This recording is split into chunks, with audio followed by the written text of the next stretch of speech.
Myös aikuisille ihmisille voi tulevaisuudessa kasvaa uusia hampaita. Helsingin yliopiston tutkijat kertovat löytäneensä geenin, joka pystyy aktivoimaan hampaan uudelleen kehittymisen. Vaikka tulokset ovat tieteellisesti merkittäviä, vie ainakin 10 vuotta ennen kuin koe voidaan tehdä ihmiselle. 3 vuoden tutkimus Helsingin yliopistolla todistaa, että ihmisillä on yhä jäljellä hampaiden uusiutumisen vaikuttava mekanismi. Evoluution aikana tämä mekanismi on vaan hävinnyt, mutta se on edelleen olemassa. Eli periaatteessa mahdollisesti tulevaisuudessa pystyttäisiin tämmöinen mekanismi käynnistämään ihmiselläkin ja saamaan jatkuvaa hampaiden kehitystä. Nisäkkäät joutuvat tyytymään 2 purukalustoon, toisin kuin matelijat ja kalat. Niiden ienten suojissa muodostuu jatkuvasti uusia hampaita, jotka putkahtelevat vanhojen tilalle. Elina Järvinen halusi kokeilla samaa kasvattamalla mutaatiohammasta kudosviljelyolosuhteissa. Kokeet osoittivat, että hammas pystyi matelijoiden hampaiden tavoin tuottamaan edellisestä hampaasta aina uusia. Kun mutaatiohammas siirrettiin purkista luonnollisiin olosuhteisiin, hiireen, kehittyi 3 viikossa yli 40 uutta hammasta peräjälkeen. Vaikka hampaiden uusiutumiseen vaikuttava geeni onkin nyt löytynyt, ei se kuitenkaan mahdollista kaikkea. On vaikea kuvitella, että me pystyttäisiin säätelemään se hampaan kovuus ja väri ja muoto ihan oikeaksi. Että kyllä siinä varmasti aina tullaan tarvitsemaan proteetikkoja, hammaslääkäreitä, mutta tässä olisi kaikkein tärkeintä ehkä se, että jos saadaan normaalit juuret kehitettyä, jolloin sitten tämä olisi biologinen hammas. Hammaslääkäreidenkään työ ei tule muuttumaan vielä vuosikymmeniin. Meidän täytyy toistaiseksi perinteisimmillä keinoilla yrittää hoitaa potilaitamme mahdollisimman hyvin. Mutta tulevaisuudessa kyllä niin uskon, että siltä suunnalta on hyviä keinoja tulossa.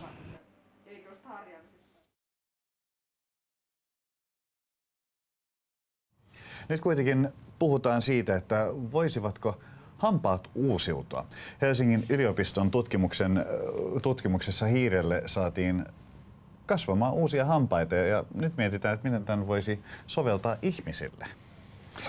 Tervetuloa väitöskirjan aiheesta tekevä tutkija Elina Järvinen Helsingin yliopiston biotekniikan instituutista. Kiitos. Kertoisitko alkuun siitä, että mitä tutkimuksissanne lähdettiin selvittämään? No me haluttiin lähteä selvittää sitä, että miten ihmiselle tulee pysyvät hampaat ja mitkä geenit siihen vaikuttaa. Ja sitten me oltiin kiinnostuneita myös siitä, että kun ihmiselle tulee maitohampaat ja sitten tulee pysyvät hampaat, niin minkä takia sen jälkeen ei enää tule hampaita. Että jos sulta putoaa yksi hammas, niin ei tule enää mitään. Ja se, mitä me lähdettiin tähän, oli, että me geenitekniikalla muutettiin yksi hiiren geeni, tällainen Wnt-signaali, jatkuvasti aktiiviseen muotoon. Ja sen jälkeen me siirrettiin tällaisen hiiren alkiosta, varhaisesta hampaan aiheesta, sen kudospala. Se on oikeastaan hampaan kantasoluja, niin me siirrettiin aikuisen vastaanottajahiiren munuaiseen. Ja siellä sitten 3 viikon aikana tuli 42 hammasta. Ei kuitenkaan hiiren suussa? Ei, eli tämä oli tämmöinen transplantaatiokoe. Ja ne hampaat ei tavallaan vaadi sitä suun ympäristöä kasvaakseen. Niin meillä onkin kuva näistä hampaista, mitä kasvatitte. Ovatko ne hiiren hampaiden kaltaisia? Itse asiassa ei. Että nämä muistuttaa enemmän vähän tämmöisiä alempien selkärankasten, eli esimerkiksi kalojen hampaita. Eli ne on tommosia hyvin yksinkertaisia, että suippoja. Mutta se, mikä näissä on mielenkiintoista, että niillä on kaikilla selvä kruunu, missä näkyy kiillettä ja hammasluuta sekä tuommoiset kehittyvät pienet juuret. Eli ne on kaikki ihan oikeita hampaita, mutta ei muistuttanut enää hiiren hampaita, vaan kalan hampaita. No miten hyvin kokeiden tuloksia voidaan soveltaa ihmisiin? No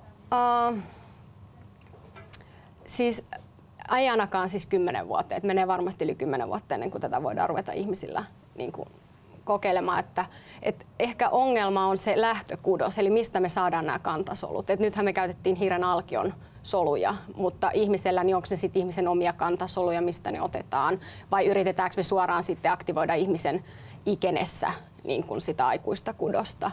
Että tulevaisuutta on ihan hirveän vaikea ennustaa, että 90-luvulla niin oli esimerkiksi tämmöinen kanadalainen tutkimusryhmä, joka lupasi, että he voi 10 vuodessa kasvattaa sydämen, että antakaa tarpeeksi rahaa, niin me kasvatetaan. Ja sitten nyt niiltä on käyty kyselemään, että no, miten se on mennyt, niin ei heillä ole vielä mitään niin kuin konkreettista näytettävää. Ihmisellähän uusiutuu hampaat vain kerran, kun maitohampaat lähtee. Niin, miksi vain kerran? No sitä me yritetään nyt selvittää, eli näitä geenejä. Tätä ei tiedetä. Sitä ei niin kuin tiedetä, että se tiedetään, että niin kuin alemmilla selkärankasilla niin kuin kaloilla ja liskoilla, niin niillä koko ajan uusiutuu hampaat. Eli jos sieltä putoo yksi, niin sinne tulee sitten uusi tilalle. Ja sitten tässä meidän tutkimuksessa me nyt saatiin tavallaan tämä mekanismi uudelleen aktivoitua nisäkkäissä. Nyt tiedetään, miten se tapahtuu. Eli nyt me tiedetään se signaali, mikä sen aiheuttaa. Onko teillä jonkinnäköistä teoriaa siitä, että miksi vain kerran ihmisillä? No tavallaan se liittyy siihen, että hampaiden niin kuin tehtävä muuttui evoluution aikana. Eli liskot esimerkiksi vaan nappaa ruoan ja sitten ne nielasee sen. Mutta nisäkkäät sitten meidän täytyy pureskella se ruoka pieniksi ja sitten vasta nielasta. Eli hampaiden niin kuin muoto muuttui myös niin kuin monimutkaisemmaksi. Eikö juuri sen takia me tarvittaisiin vähän monta kertaa hampaita, koska ne kuluvat siinä, kun me pureskellaan ruokaa? No itse asiassa kiille on niin kovaa, että se ei paljon kulu. Et sen takia ihan tätä evoluutiota voi tutkia just hampailla. Eli niin ne säilyy satoja tuhansia vuosia. No, mitä eroa on nisäkkäiden ja selkärangattomien hampaiden muodostumisessa? Eli periaatteessa se mekanismi on aika sama. Tästä oli se kuva. Pystyisikö se? Kyllä, katsotaanpa. Joo. Tässä onkin tämä kuva tulossa kohtapuolin. Hyvä, kun muistit sinä täällä. Me ei sitä huomattu. Joo, eli tässä on nyt vasemmalla puolella nisäkäs, tällainen hilleri-esimerkki, ja oikealla puolella on lisko. Ja periaatteessa se hampaiden muodostuminen on molemmilla ihan samanlainen, eli pysyvä hammas lähtee muodostumaan tuosta ihan maitohampaan vierestä, kyljestä, ja sitten tuossa oikealla liskon kuvassa näkyy ensimmäinen hammas, joka on jo puhkeamassa, ja sitten on oikealle päin toinen, ja sitten siellä näkyy jo kolmannen hampaan aihe. Et jostain syystä nisäkkäillä niin sitä kolmannen tai neljännen hampaan aihetta ei enää tule. Ja tavallaan me ollaan nyt löydetty se signaali, mikä varmasti osiltaan vaikuttaa tähän. No Elina Järvinen, sanoitkin, että on vielä vaikea ennustaa tulevaisuutta ja sitä, että mitä tässä vielä voi tapahtua, mutta minkälaista hyötyä ihmiselle voisi olla siitä, että jos löydettäisiin keino kasvattaa ihmisille uudet hampaat? No sen voi varmasti sanoa, että sillä tavalla ei voi tehdä, että hei nyt mut putos kulmahammas, saisinko uuden. Eli semmoista hammasta, että se on just oikein kokoinen, näköinen ja värinen ja muotoinen, niin ei varmasti pystytä koskaan tekemään. Että ehkä niin kuin voisi näillä niin kuin työkaluilla kasvattaa semmoinen jonkinnäköinen niin kuin hampaan alku. Ehkä siinä olisi vähän juuria, vähän hammasluuta ja sitten hammaslääkäri voisi viimeistellä siihen vaikka niin kuin sen kruunun sitten, että ehkä enemmän hampaan osia. Tulee heti mieleen vaan, että materiaalia nykyään on aika hyviä, jolla paikataan hampaita, tehdään kruuneja sun muita. Eli ehkä siinä on se kiinnitysmekanismi. Eli kaikki, kenellä on niin kuin tekohampaat, varmaan tietää, että se ei ole niin ehkä hyvä, että ne ei ole kauhean pysy hyvin välttämättä siellä. Että siinä voisi ehkä niin kuin käyttää tätä geeniteknologiaa, että saataisiin ne omat luonnolliset juuret ja osa siitä hampaasta olisi niin kuin luonnollinen, jolloin se kiinnitysmekanismi olisi myös niin kuin parempi. Että varmaan siinä sitten.